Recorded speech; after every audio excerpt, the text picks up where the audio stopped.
How do you keep a culture alive? How do you preserve a culture which no longer exists in the same way it once did?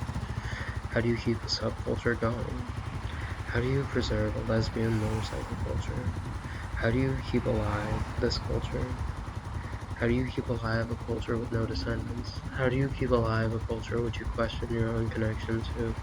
How do you keep alive a culture without a bar? How do you keep alive a culture that you desperately want to see exist? How do you keep alive a culture that doesn't exist in the same way it once did? How do you keep alive a culture which you can't see anyone else exist in? How do you keep alive a culture when you don't know anyone from it? How do you keep alive a culture that you've never seen in person? How do you keep alive a culture that has been replaced by the internet? How do you keep alive a culture without having a bar?